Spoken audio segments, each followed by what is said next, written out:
तो आपका स्वागत है आज की कहानी में। आज की जो कहानी है हमारे पास वो है 40 भाइयों की पहाड़ी। कश्मीर की लोक कथा है ये, और इसे रीराइट किया है रस्किन बॉन्ड जी ने। तो आइए आज की कहानी शुरू करते हैं। 40 भाइयों की पहाड़ी, एक कश्मीरी लोक कथा। कई साल पहले कश्मीर की ऊंची पहाड़ियों में एक धनी किसान रहता था जिसका नाम ध्रुव था।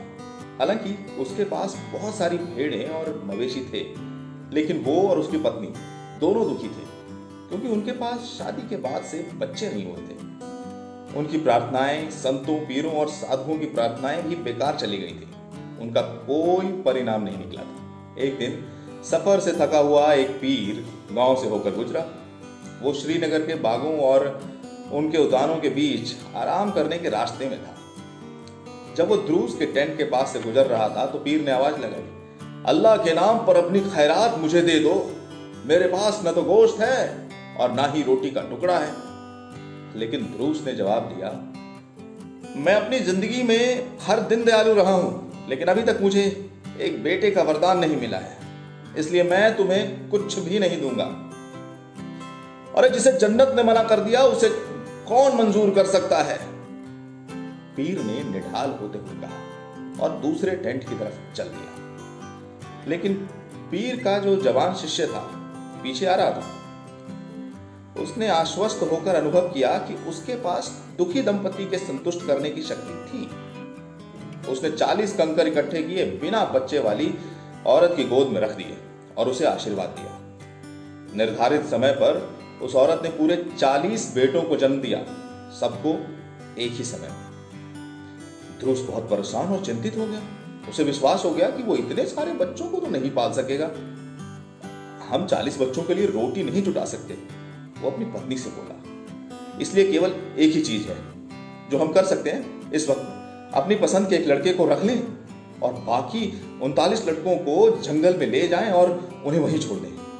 हमारी कठिन परिस्थितियों से निकलने का और कोई रास्ता नहीं है। इसलिए एक को छोड़कर सभी बच्चों को पहाड़ों पर ले जाया गया और भेड़ियों की दया पर वहीं छोड़ दिए गए। उन्हें मरने के लिए वहीं छोड़ दिया गया। लेकिन एक दिन पहाड़ियों में अपनी भेड़ों के झुंड को चराते हुए एक गडरियों को एक हिरन का खास व्यवहार उन चट्टानों और बोल्डरों की तरफ ले गया जिन्होंने एक कंदरा का मुख बंद किया हुआ था।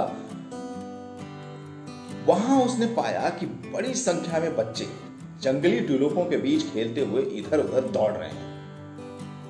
गडरिया लड़का डर गया। अरे ये बच्चे कौन हो सकते हैं? ये इस इलाके में कैसे आए? उसने ये सब आश्चर्य से सोचा। शाम को उसने अपने अनुभवों के बारे में अपने पिता को बताया और यह खबर ऐसे फैली जैसे हवा ने फैलाया हो। ये बात ध्रुव तक भी पहुंची।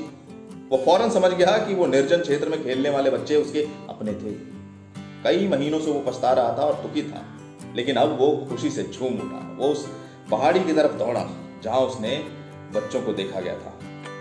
उसने वहां देखा कि वो नन्हे मुन्ने बच्चे जंगली जैतून पिस्ता के पेड़ों के बीच छुपा छुपी खेल रहे थे। सभी बच्चे एक दूसरे से मिलते और बहुत सुंदर लग रहे थे, लेकिन अजनबियों से शर्माते थे।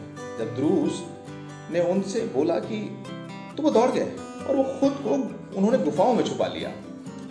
उसने एक दिन और एक रात उनका इंतजार किया, लेकिन वो अपने छुपने वाली जगह से बाहर नहीं आए। वो वहीं से भारी मन से घर लौट आए। उसकी पत्नी, जिसका दिल अपने खोए हुए बच्चों की चाह में दुखी हो रहा था, एक अन्य पीर से उन्होंने सलाह ली जिसने कहा कि उसके भाई को ले जाओ जिसे तुमने अपने पास रख लिया है। उसे लेकर उस पहाड़ी पर जाओ जहां वो बच्चे खेलते हैं। जब वहां पहुंचो तो उसे नीचे उतार देना और खुद छुप जाना। तो ममता से अभिभूत मां ने ठीक वैसा ही किया जैसा उससे कहा गया था, और सच में वही हुआ।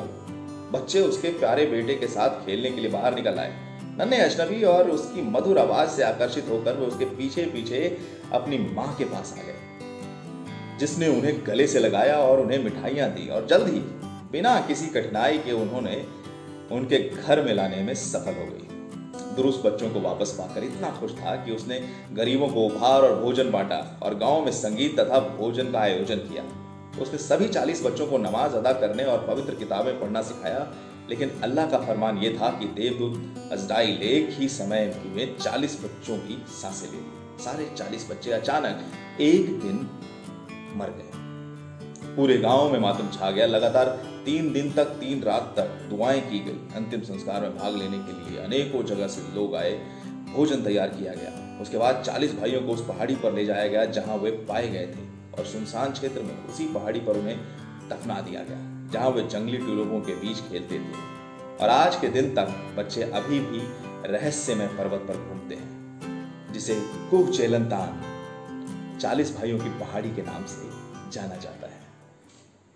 तो ये थी एक कश्मीरी लोक कथा 40 भाइयों की पहाड़ी, जिसे रीराइट किया था रस्किन बॉन्ड ने। तो बड़ी ही प्यारी कहानी, बड़ी ही अच्छी लोक कथा। ये बड़ी प्रचलित है। आप इसे इंटरनेट पर देखेंगे तो और भी कहानियां आपको मिलेंगी। तो आज की कहानी सिर्फ इतनी सी थी। तो आप हमें फेसबुक पर देख रहे हैं तो हमारे पेज को लाइक करिए। अगर आप यूट्यूब पर देख रहे हैं वीडियो तो हमें सब्सक्राइब करिए और बेल बटन दबाना मत भूलिएगा ताकि कोई भी नया अपडेट आए तो सबसे पहले इंफॉर्मेशन आप तक पहुंचे।